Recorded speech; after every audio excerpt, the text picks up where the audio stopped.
India's new mantra, trace and treat within 72 hours. Joining me are two very special guests, Dr. V.K. Paul and Dr. Randeep Guleria. Dr. Paul is a member of the National Institution for Transforming India, also known as Niti Aayog. Dr. Guleria is the director of the All India Institute of Medical Sciences in New Delhi. Gentlemen, welcome to Newsnight. Good to see you again. Let me come to you first, Dr. Guleria. Your thoughts on the news coming in this moment from Russia.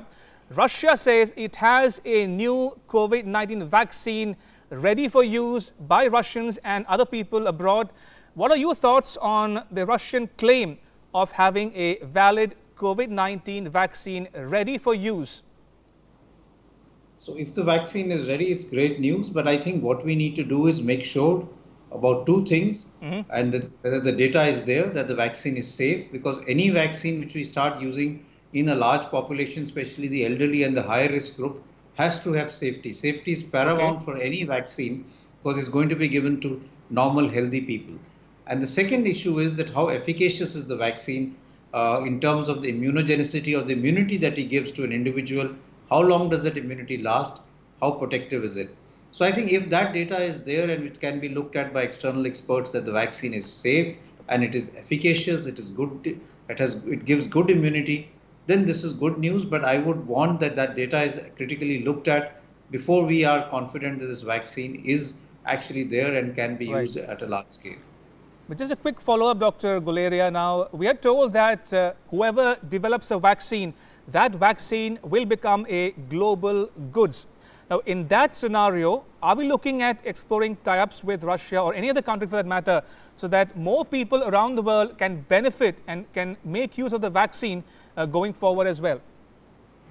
Yes, I think the vaccine has to be available for all individuals throughout the world, especially those who are at high risk of dying and those who are at high risk of getting the disease. And that has to be prioritized. At the same time, I think it has to be looked at how can, if we find a vaccine which is safe and effective, how can we ramp up production so that very large number of doses are available for the population of the world.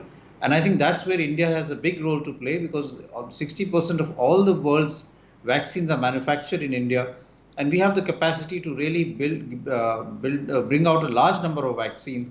And therefore, I think if we have a good vaccine, India will play a major role in terms of producing that in bulk so that it can supply to the world.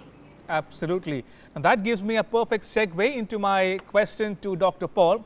Dr. Paul, as Dr. Guleria pointed out, India manufactures almost 60% of the vaccines supplied globally. Now, India aims to be a pharmaceutical hub in the so-called post-COVID world order. Now, talking about India's track record on research and development of vaccines and COVID-19 vaccine in particular, give our viewers a sense of where the R&D stands today as we speak in terms of clinical trials, human trials and so on, and how quickly can Indians expect to have an indigenously developed vaccine for COVID-19? Well, India already is the pharmacy of the world, the hub of pharmaceuticals, and also hub of vaccine production, which is a special form of pharmaceuticals, as you can say. So we already are a hub, and we have tremendous capacity to develop vaccines and manufacture vaccines, even if they are developed elsewhere. We have a science enterprise which is very deep, very innovative, very active, and we have several vaccine candidates in the early stage of development. But the three candidates are vaccines are in what you may like to say in advanced stage, relatively speaking. First and foremost, there is this Oxford vaccine, which is made elsewhere. But now one of our companies is going to perform phase 3 trials in human subjects. And already the process has been started, the permission has been granted, and the sites have been identified. So that will be a vaccine which India is, in a way, partly developing. The final phase of development and experimentation is being done in India, and then it will be manufactured by the Indian company, and they already have started to do that work in anticipation. Then we have two other vaccines, which are totally indigenous vaccines, which have entered phase 1, phase 2 human trials. which is a little bit an earlier stage than the vaccine that I referred to earlier. Right. And there is ICMR, Bharat Biotech vaccine, and then there is Cadila, Zydus Cadila vaccine, which is again indigenously developed vaccine. These two are somewhat different from each other, and they are in the stage of phase 1 and phase 2, which is essentially to measure safety and immunogenicity and reactogenicity of the vaccine. And if they succeed in this, which we do hope they would, then we move on to phase 3 in terms of effectiveness and so on. So India is very much in the race on two fronts. One, our own indigenous vaccine. Two, specifically, are in the stage that we can be excited about. Some others are in the pre-stage compared to this particular timeline. But it is a fact that we will be the manufacturing hub for vaccine, whether it is indigenous or it is produced elsewhere, because we have such a great capacity to manufacture millions of doses of vaccine. So whoever may invent another vaccine, they would look up to India to be able to manufacture this in millions of doses. So India is extremely fortunate, and we are grateful to our industrial enterprise and our scientific enterprise. The timeline cannot be stated in very precise terms. As I said, the stages vaccine development are evident, and yes, it will take, every stage takes some time. It is essential because you need to wait for antibodies to develop. We need to wait for effectiveness to be measured after a certain period of time. But yes, in a matter of a few months, the wait should be over. And let's hope that the vaccines would work. Please remember that undue hope and hype should also be avoided, because it is not necessarily certain that every vaccine that we start with would end up as a successful, effective, safe vaccine. Only time will tell. Therefore, we can hope and pray that we will have more than one vaccine developed in India and manufactured in India. But we also have to be mindful that this may not necessarily be true in the immediate, and therefore our disease containment and our addressing the other aspects of pandemic are very, very important. And we must make sure that our behaviors protect ourselves and they protect other people from this pandemic, because that social vaccine, so to say, is already available to us to slow down the spread of pandemic and to be protected. Therefore, there is no lowering of guard in that regard, even as we will have a very rapid, accelerated movement in the direction of vaccine development. Fair point, Dr. Paul. Now, you had a committee, a 3-member committee, I'm told, in the Niti Aayog, and you will be meeting on Wednesday with all stakeholders, public and private institutions and pharmaceutical companies as well. Could you give our viewers a preview of what they should or should not expect from tomorrow's meeting? And how significant, by the way, is Wednesday's meeting that the committee headed by you will be discussing about? Well, the government of India has formed a national expert group to look at a very important aspect in relation to vaccine scale-up. See, one aspect is to produce a vaccine and test the vaccine and go through this journey of finding, one or more vaccines that are effective. I've referred to that already. Now, even as that process goes on energetically, we must be also planning as to how, once a vaccine is available, how it will be taken to scale. How we will choose the vaccine, the criteria, how we will make sure that, if it is to be given all across the country, how will the supply, how do we preserve the vaccine if it is to be in a cold chain, for example? How do we identify people who should be the first ones to get the vaccine? Even if, as Dr. Guleria said, the first ones would perhaps be the healthcare providers and frontline workers, and then there will be those who have chronic morbidity. How do you go about doing it? And if the vaccine supplies are relatively limited, how do you prioritize? And also, how do you make sure that there is a follow-up, that the vaccines doesn't show up adverse effects, God forbid. They can still happen in a apparently safe vaccine. So we have to have a post-vaccine follow-up program. We also have to be making sure that, God forbid, if our own vaccines are not enough, for example, then how do we procure them from the market globally? So all these aspects in terms of holistic preparedness to scale up the vaccine, make the supplies happen in the country, and taken supplies to the remotest corner of India, and how to strategically position India in this aspect are the terms of reference of this committee. And this tomorrow's meeting would be a very important part of our work. Already a lot of work has already taken place. We are also looking at using digital technology for this endeavor. So multiple work themes are already being worked on, and tomorrow's meeting will give further acceleration to this work. We will be ready in time with our preparation. Once the vaccine is available, we will be in a position to make the best use of it in a most efficient way.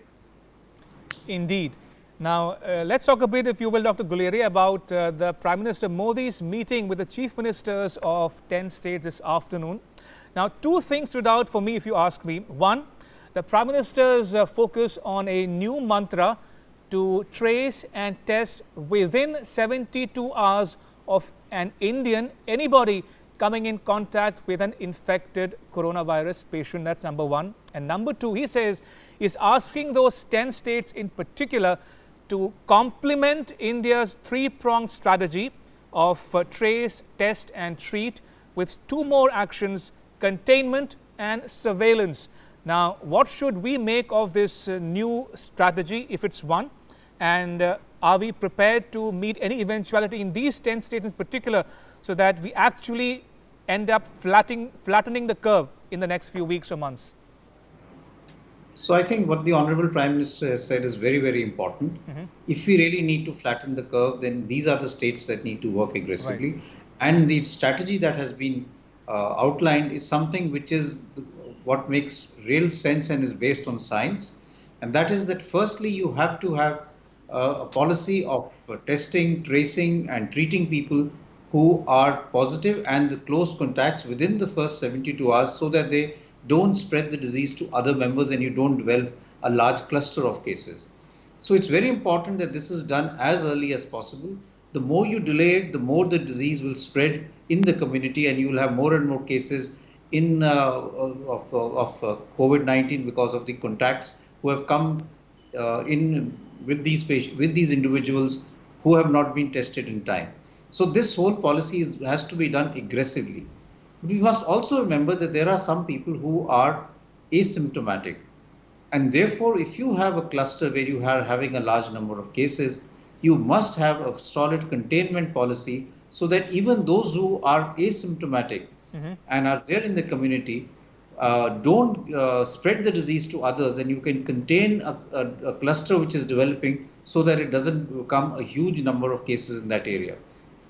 If this is done along with the mantra of COVID appropriate behavior, that everyone aggressively follows wearing a mask, maintaining physical distancing, avoiding crowds or not forming crowds, and regular hand washing, then these three strategies will actually help in flattening the curve and decreasing the number of cases that are seeing a rise in various states. So I think this is what message has come out, and I think this is something which has to be followed in true letter and spirit, that if we do this, that we are able to track and trace everyone who has come in contact within 72 hours. We are able to see where a cluster is developing and develop a very strong containment zone in that area, so that cases are limited to that area and don't leak out to other areas where there are no cases or very few cases, and everyone follows the COVID appropriate behavior policy. I'm sure within the next few days or within a very short span of time, we will start seeing a flattening of the curve and a decrease in the number of cases. Absolutely. Dr. Paul, one other issue that came out of this afternoon's meeting of the Prime Minister with the Chief Ministers is that his emphasis asking on the states to do more in terms of containment and surveillance. At the same time, he says the states could do more on their own to address these issues going forward as well. He, in a spirit of cooperation between the union government and the states in particular, and he seems to suggest that what the government has done in Delhi in particular could be a role model worthy of replication in other parts of the country. What Home Minister Amit Shah, his initiative in attacking the root of the problem in Delhi, and how Delhi could emerge as a potential role model for other cities or states going forward. So your thoughts on what Delhi has done differently than some other parts of the country? Well, firstly, the Honorable Prime Minister emphasized the fact that all states have made huge efforts. State governments and the union government have worked hand in hand as one team India. And he congratulated and complimented the entire nation and all the states in this regard. And he said that when we're working as a team, we are in a reasonable situation today and we can defeat the virus. And he also emphasized the fact that every state has tried to innovate on the various approaches to contain the disease and, in various ways. So he highlighted the fact that the best practices emanating from one state should be celebrated and should be owned up and adapted by other states so that they don't have to waste time in reinventing the wheel. And there are very fascinating ways, for example, in destigmatizing the COVID disease. So a particular state says COVID Vijeta. Whoever has survived COVID and has come back home is COVID Vijeta. There are COVID clubs that are being talked about and so on. Similarly, a particular state has used a mobile van to take the services close to people. Another state has used, many states in fact, have used different apps to contain the disease and to provide home care. And states after state introduced pulse oximeters. The point I'm making is there is a plethora of learning and products which can be shared. And the Prime Minister highlighted the need to own this up. And then, of course, as one example, clearly he emphasized that even in a situation that Delhi faced, when things looked very grim, the confidence of the people was shaken, the cases were rising rather exponentially, the death rate seemed to be unacceptable. In that scenario, once as a united team, the state government and the central government and the scientific might of the nation and the teams on the ground and people at large got together, a situation was created in which a concerted effort led to a rapid and a quick decline in the pandemic situation in the country. From 4,000 cases in a matter of days, the cases came very close to 1,000. Mortality rate declined, deaths on a given day declined. And then this opportunity led to a much better care, whether it is the home setting or in the COVID care center setting. What your question about what was done is essentially the same thing which Dr. Guleria has highlighted. It was multi-pronged attack, and above all was the emphasis on contact tracing, on containment, on making sure that the surveillance is very intense. The containment zones were redesigned. They were relatively less because a lot of cases were coming from outside the containment zone. So once you increase the number of containment zones, you knew that the whole pandemic could be localized. So the actions were the same which the scientific principles have dictated. The testing was done of people who were coming in contact with large number of people, such as the rickshawala. The zero surveillance was done. Ambulance services were beefed up. Increase in the beds was done.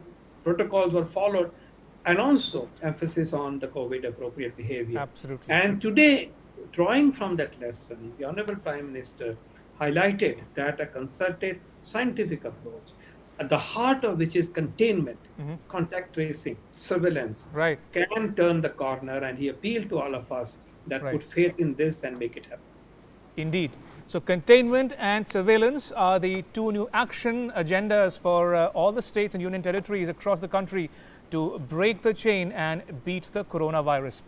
All right, on that note, Dr. Paul and Dr. Guleria, thank you so much for sparing time to be on Newsnight and inform our viewers about the latest situation in regards to COVID-19 in the country. Thank you for your time. Appreciate it.